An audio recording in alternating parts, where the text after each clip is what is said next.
Chers amis internautes, pour approfondir ce 5e et dernier projet en faveur de Gaza, j'ai la joie d'accueillir Cécile Leca. Bonsoir Cécile. Bonsoir Paul.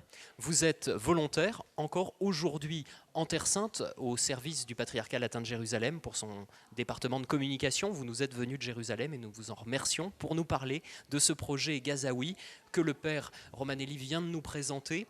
Alors cette bande de Gaza, dont on entend beaucoup parler, elle est dans une situation démographique et géographique extrêmement compliquée. Tout à fait, on parle d'un territoire tout petit qui est fermé depuis 2007, c'est-à-dire que les Gazaouis ne peuvent pas sortir en raison de la situation politique. Et vous parliez de la situation démographique, c'est également un des territoires les plus densément peuplés. On parle de 2 300 000 personnes sur un territoire qui fait à peine 40 km de long. Donc, très densément peuplé, on le comprend bien. Dans ce contexte-là, la population chrétienne est très minoritaire, le père Gabriel le disait. On parle de 1000 chrétiens pour une population de... Tout à fait, on parle de 1000 chrétiens pour une population de plus de 2 millions. Et sur ces 1000 chrétiens, il y a 100 catholiques. Voilà, 100 catholiques de rite latin.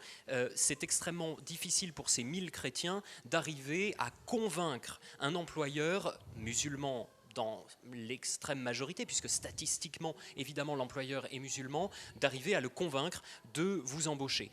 Pour aider ces jeunes, il faut déclencher une confiance de la part de l'employeur, et on comprend bien que le père Gabriel Romanelli est là pour cela, avec ce très beau projet qui est d'identifier les talents pour ensuite accompagner le jeune. Comment va-t-on l'accompagner ?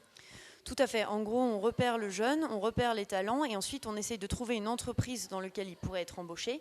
Et pour encourager cette entreprise à embaucher ce jeune chrétien, on propose de payer son salaire pendant une durée de 2 ans. Et l'idée, c'est que l'entreprise prenne sous son aile le jeune et qu'à la fin des 2 années, il accepte de payer le salaire et d'embaucher le jeune chrétien. C'est donc un mécanisme très proche de l'apprentissage qu'on pourrait connaître en France, avec un système d'aide pendant quelques années pour encourager une entreprise à ensuite venir aider en embauchant très concrètement ce jeune. Alors, la bande de Gaza, c'est cette réalité-là. Il faut évidemment les aider et la générosité de nos donateurs est au rendez-vous, puisque je vois que le compteur est à 33 000 €, ce qui prouve bien que ce projet parle, qu'il est concret, qu'on comprend bien à quel point il va changer la vie de ces jeunes. Vous en avez rencontré certains de ces jeunes ?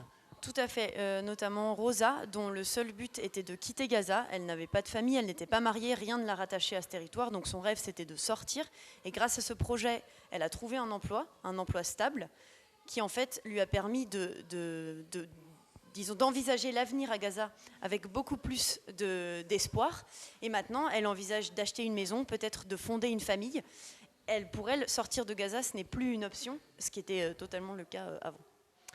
Pour Rosa, évidemment, ça va concerner les jeunes filles. On est heureux qu'elles puissent accéder à un emploi, évidemment, pour leur indépendance, leur autonomie. Vous avez également rencontré des garçons qui sont dans la même situation. Il n'y a pas que les filles qui ont besoin d'être accompagnées professionnellement, les jeunes garçons également. Tout à fait, exactement aussi. Un certain Joseph qui était exactement dans la même situation, c'est-à-dire peu ou pas de famille, et qui rêvait qu'une chose, c'est de partir, car rien ne le rattachait à ce territoire dont la situation est quand même assez catastrophique. Mais le fait de trouver un emploi, ça lui a donné des perspectives, et maintenant il envisage clairement de rester, de fonder quelque chose à Gaza, et donc de maintenir cette présence chrétienne qui est très très importante pour ce territoire. Alors justement, cette présence chrétienne si importante pour le territoire, pourquoi l'est-elle ? Pourquoi 1000 chrétiens au milieu de 2 300 000 est si important ? Qu'est-ce qui se vit dans cette paroisse gazaoui ? Alors c'est une paroisse qui rayonne, qui est très très active, qui propose des activités pour les jeunes, pour les femmes, pour les familles, et pas seulement spirituelles. Ils font des sorties à la plage, il y a des kermesses. Tous les chrétiens viennent, qu'ils soient d'ailleurs catholiques ou orthodoxes. C'est une paroisse qui a une vraie communauté et qui rayonne vraiment partout sur tout le territoire. Ce qui fait que c'est vraiment une présence qui vit, qui montre un peu ce que c'est que la chrétienté aux autres, notamment aux musulmans de la bande de Gaza.